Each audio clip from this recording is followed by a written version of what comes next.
ആകാശവാണി. നമസ്കാരം. പ്രാദേശിക വാർത്തകൾ വായിക്കുന്നത് സോഫിയ ഡാനിയൽ.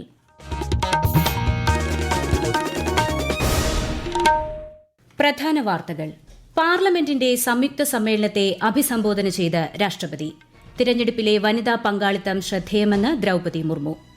തദ്ദേശ സ്ഥാപനങ്ങൾക്ക് ഫണ്ട് നൽകുന്നതിൽ ആത്മാർത്ഥമായ സമീപനമാണ് സർക്കാരിനെന്ന് മന്ത്രി എം.ബി. രാജേഷ്. പദ്ധതികൾ പ്രതിസന്ധിയിലായെന്ന് പ്രതിപക്ഷം. നിയമസഭയിൽ ഇന്നും പ്രതിപക്ഷ വാക്കൌട്ട്. ടി.പി. ചന്ദ്രശേഖരൻ വധക്കേസിൽ തടവിലുള്ളവർക്ക് ശിക്ഷാ ഇളവ് നൽകാൻ ശുപാർശ ചെയ്ത 3 ജയിൽ ഉദ്യോഗസ്ഥർക്ക് സസ്പെൻഷൻ. സംസ്ഥാനത്ത് മഴക്കെടുതി രൂക്ഷം.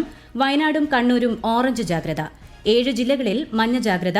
കേരള, ലക്ഷദ്വീപ്, കർണാടക തീരങ്ങളിൽ മീൻപിടുത്തത്തിന് വിലക്ക്. ദക്ഷിണാഫ്രിക്ക ട്വന്റി പുരുഷ ലോകകപ്പ് ഫൈനലിൽ. ഇന്ത്യ ഇംഗ്ലണ്ട് രണ്ടാം സെമി ഇന്ന്. വാർത്തകൾ വിശദമായി. 18ാം ലോക്സഭയിലേക്ക് നടന്ന തിരഞ്ഞെടുപ്പിലെ വനിതാ പങ്കാളിത്തം ശ്രദ്ധേയമാണെന്ന് രാഷ്ട്രപതി ദ്രൌപദി മുർമു. പാർലമെന്റിൽ ഇരുസഭകളുടെയും സംയുക്ത സമ്മേളനത്തെ അഭിസംബോധന ചെയ്യുകയായിരുന്നു ശ്രീമതി മുർമു. ഇത്തവണ ജമ്മുകശ്മീരിൽ റെക്കോർഡ് പോളിംഗ് രേഖപ്പെടുത്തി. ലോകത്തെ 3ാമത്തെ സാമ്പത്തിക ശക്തിയാകാനുള്ള ശ്രമം ഇന്ത്യ തുടരുകയാണെന്നും രാഷ്ട്രപതി പറഞ്ഞു. इस चुनाव की बहुत सुखद तस्वीर जम्मू कश्मीर में भी सामने आए हैं. कश्मीर घाटी में वोटिंग के अनेक दशकों के रिकॉर्ड टूटे हैं. इस बार कश्मीर घाटी ने देश और दुनिया में ऐसे हार ताकत को करारा जवाब दिया है. पहली बार इस लोकसभा चुनाव में घर पर जाकर भी मतदान कराया गया है. मैं लोकसभा चुनाव से जुड़ी हर कर्मी को सराहना करती हूँ और अभिनंदन करती हूँ. ഉപരാഷ്ട്രപതി ജഗ്ദീപ് ധൻകറും സംയുക്ത സമ്മേളനത്തെ അഭിസംബോധന ചെയ്തു. തുടർന്ന് ഇരുസഭകളിലും നന്ദിപ്രമേയ അവതരണവും ചർച്ചയും നടക്കും. നിയമസഭയിൽ ഇന്നും പ്രതിപക്ഷ വാക്കൌട്ട്. പദ്ധതി വിഹിതം യഥാസമയം ലഭിക്കാത്തത് മൂലം തദ്ദേശ സ്വയംഭരണ സ്ഥാപനങ്ങളുടെ പ്രവർത്തനം പ്രതിസന്ധിയിലാണെന്നും ഇക്കാര്യം സഭ നിർത്തിവച്ച് ചർച്ച ചെയ്യണമെന്നും ആവശ്യപ്പെട്ട് പ്രതിപക്ഷത്തു നിന്ന് ടി സിദ്ദിഖ് അടിയന്തര പ്രമേയത്തിന് നോട്ടീസ് നൽകി. സാമ്പത്തിക പ്രയാസം മൂലമാണ് സ്വാഭാവികമായ നിയന്ത്രണങ്ങൾ ഏർപ്പെടുത്തേണ്ടി വന്നതെന്ന് മന്ത്രി എം.ബി. രാജേഷ് മറുപടി നൽകി. ഈ സാമ്പത്തിക വർഷം 3 മാസത്തിനിടെ 3877.02 കോടി രൂപ അനുവദിച്ചു. സർക്കാരിന്റേത് ആത്മാർത്ഥമായ സമീപനമാണ്. ജൂലൈ മാസത്തിലെ ഗഡു കൃത്യമായി നൽകുമെന്നും വിഷയം സഭ നിർത്തിവച്ച് ചർച്ച ചെയ്യേണ്ട സാഹചര്യമില്ലെന്നും മന്ത്രി അറിയിച്ചു. സ്പീക്കർ അടിയന്തര പ്രമേയത്തിന് അവതരണാനുമതി നിഷേധിച്ചതോടെ പ്രതിപക്ഷം വാക്കൌട്ട് നടത്തി. പ്രാദേശിക വികസനം വഴിമുട്ടിയെന്ന് പ്രതിപക്ഷ നേതാവ് വി.ഡി. സതീശൻ ആരോപിച്ചു. എഞ്ചിനീയറിംഗ് കോളേജുകളിൽ ഗവേഷണം പ്രോത്സാഹിപ്പിക്കുന്നതിനായി റിസർച്ച് പാർക്കുകൾ ആരംഭിക്കുമെന്ന് മന്ത്രി ആർ. ബിന്ദു. ഇതിനായി തിരുവനന്തപുരത്ത് സ്ഥലം കണ്ടെത്തി നടപടി ആരംഭിച്ചു. മറ്റ് 2 പാർക്കുകൾ കൂടി ഈ വർഷം ആരംഭിക്കുമെന്നും മന്ത്രി അറിയിച്ചു. 15 വർഷം പഴക്കമുള്ള കെഎസ്ആർടിസി ബസ് ഉൾപ്പെടെയുള്ള സർക്കാർ വാഹനങ്ങൾ പൊളിക്കുന്നതിന്റെ ഭാഗമായി ഓപ്പൺ ടെൻഡർ ഉടൻ വിളിക്കുമെന്ന് മന്ത്രി കെ.ബി. ഗണേഷ് കുമാർ ചോദ്യോത്തരവേളയിൽ പറഞ്ഞു. 6 മാസത്തിനുള്ളിൽ ടിക്കറ്റ് വിതരണം സമ്പൂർണ്ണമായി കമ്പ്യൂട്ടർവൽക്കരിച്ച് കെഎസ്ആർടിസി പുതിയ സംവിധാനത്തിലേക്ക് മാറുമെന്നും അദ്ദേഹം പറഞ്ഞു.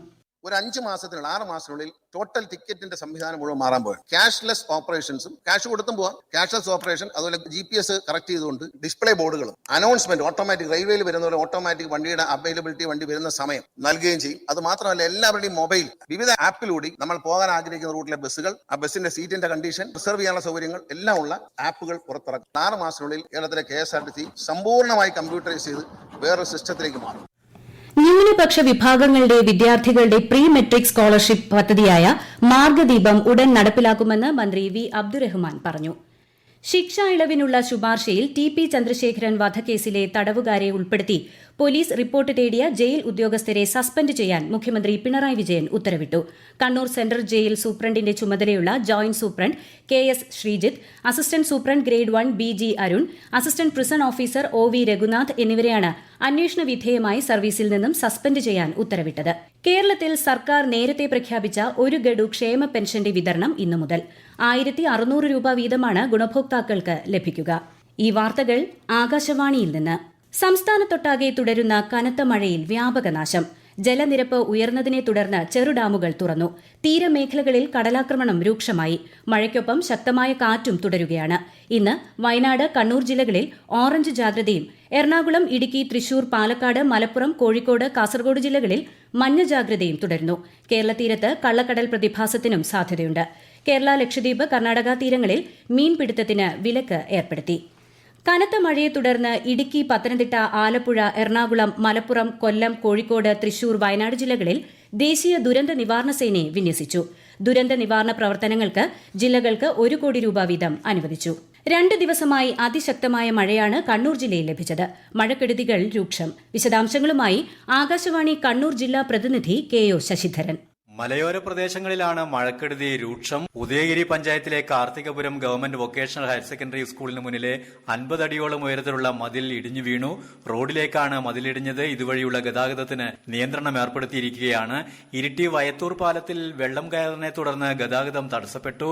ജില്ലയിൽ ഇതുവരെ 80 വീടുകൾ ഭാഗികമായി തകർന്നിട്ടുണ്ട്. 2 വീടുകൾ പൂർണ്ണമായും തകർന്നു. പഴശ്ശി ജലസംഭരണിയിലേക്കുള്ള നീരൊഴുക്ക് ഗണ്യമായി വർദ്ധിച്ചിട്ടുണ്ട്.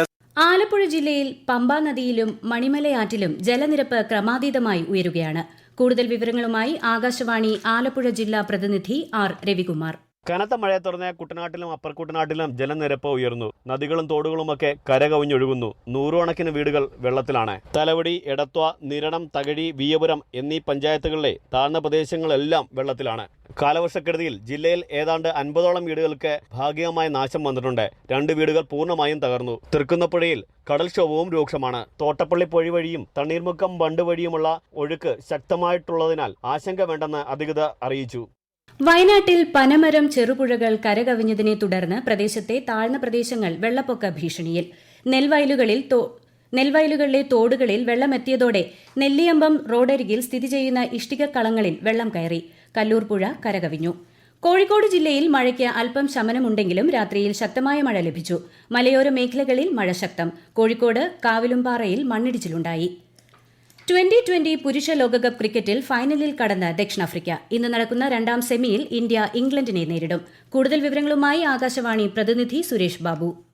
അട്ടിമറികളുടെ അഫ്ഗാൻ പടയോട്ടത്തിന് ദക്ഷിണാഫ്രിക്കയുടെ പ്രൊഫഷണൽ സമീപനത്തിന് മുന്നിൽ അടിപതറിയപ്പോൾ പരാജയം ദയനീയമായി. ടോസ് നേടി ബാറ്റിംഗിനിറങ്ങിയ എതിരാളികളെ 11.5 ഓവറിൽ വെറും 56 റൺസിൽ ചുരുട്ടിക്കെട്ടിയ ദക്ഷിണാഫ്രിക്കയ്ക്ക് വിജയത്തിലെത്താൻ 1 വിക്കറ്റ് മാത്രമേ വില നൽകേണ്ടി വന്നുള്ളൂ. 8.5 ഓവറിൽ വിജയം കണ്ട ആഫ്രിക്കൻ കരുത്തർക്ക് 5 റൺസ് എടുത്ത ഡീകോക്കിന്റെ വിക്കറ്റ് മാത്രമാണ് നഷ്ടമായത്. ഇതാദ്യമായാണ് ദക്ഷിണാഫ്രിക്ക 2020യുടെ ഫൈനലിൽ എത്തുന്നത്. ഇന്ന് രാത്രി 2ാം സെമിയിൽ ഇന്ത്യ ഇംഗ്ലണ്ട് മത്സരവിജയികളായിരിക്കും കലാശ പോരാട്ടത്തിൽ ദക്ഷിണാഫ്രിക്ക എതിരാളികൾ.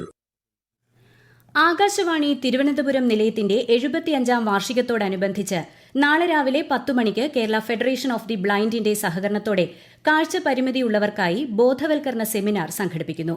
തിരുവനന്തപുരം ലോ കോളേജ് ജംഗ്ഷനിലുള്ള കേരള ഫെഡറേഷൻ ഓഫ് ദി ബ്ലൈൻഡിന്റെ കോൺഫറൻസ് ഹാളിലാണ് പരിപാടി.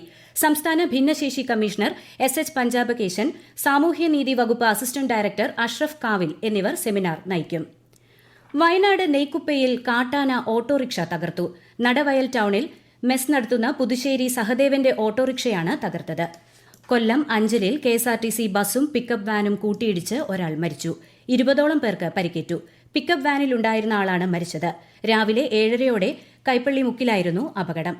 നാളെ പുറപ്പെടേണ്ട കൊച്ചുവേളി യോഗ്നഗരി ഋഷികേശ് എക്സ്പ്രസും ജൂലൈ 1 പുറപ്പെടേണ്ട യോഗ്നഗരി ഋഷികേശ് കൊച്ചുവേളി എക്സ്പ്രസും റദ്ദാക്കി. തിരുവനന്തപുരം പേപ്പാറ ഡാമിന്റെ 1 മുതൽ 4 വരെയുള്ള ഷട്ടറുകൾ 5 സെന്റിമീറ്റർ വീതം ഉയർത്തുമെന്നും സമീപവാസികൾ ജാഗ്രത പുലർത്തണമെന്നും കളക്ടർ അറിയിച്ചു. മുൻ മന്ത്രി AC ഷൺമുഖദാസിന്റെ ചരമവാർഷികത്തോടനുബന്ധിച്ച് എരഞ്ഞിലിക്കലിലുള്ള വസതിക്ക് മുന്നിലെ സ്മൃതി മണ്ഡപത്തിൽ പുഷ്പാർച്ചന നടന്നു. NCP സംസ്ഥാന അധ്യക്ഷൻ PC ചാക്കോ, വനം മന്ത്രി AK ശശീന്ദ്രൻ തുടങ്ങിയ നേതാക്കൾ പങ്കെടുത്തു. പ്രധാന വാർത്തകൾ വീണ്ടും. പാർലമെന്റിന്റെ സംയുക്ത സമ്മേളനത്തെ അഭിസംബോധന ചെയ്ത് രാഷ്ട്രപതി ദ്രൌപദി മുർമു. തിരഞ്ഞെടുപ്പിലെ വനിതാ പങ്കാളിത്തം ശ്രദ്ധേയമെന്ന് രാഷ്ട്രപതി. തദ്ദേശ സ്ഥാപനങ്ങൾക്ക് ഫണ്ട് നൽകുന്നതിൽ ആത്മാർത്ഥമായ സമീപനമാണ് സർക്കാരിനെന്ന് മന്ത്രി MB രാജേഷ്. പദ്ധതികൾ പ്രതിസന്ധിയിലായെന്ന് പ്രതിപക്ഷം. നിയമസഭയിൽ ഇന്നും പ്രതിപക്ഷ വാക്കൌട്ട്. TP ചന്ദ്രശേഖരൻ വധക്കേസിൽ തടവിലുള്ളവർക്ക് ശിക്ഷാ ഇളവ് നൽകാൻ ശുപാർശ ചെയ്ത 3 ജയിൽ ഉദ്യോഗസ്ഥർക്ക് സസ്പെൻഷൻ. സംസ്ഥാനത്ത് മഴക്കെടുതി രൂക്ഷം. വയനാടും കണ്ണൂരും ഓറഞ്ച് ജാഗ്രത. 7 ജില്ലകളിൽ മഞ്ഞ ജാഗ്രത. കേരള, ലക്ഷദ്വീപ്, കർണാടക തീരങ്ങളിൽ മീൻപിടുത്തത്തിന് വിലക്ക്. ദക്ഷിണാഫ്രിക്ക 2020 പുരുഷ ലോകകപ്പ് ഫൈനലിൽ. ഇന്ത്യ ഇംഗ്ലണ്ട് 2ാം സെമി ഇന്ന്. പ്രാദേശിക വാർത്തകൾ കഴിഞ്ഞു. അടുത്ത വാർത്താ പ്രക്ഷേപണം 12:50.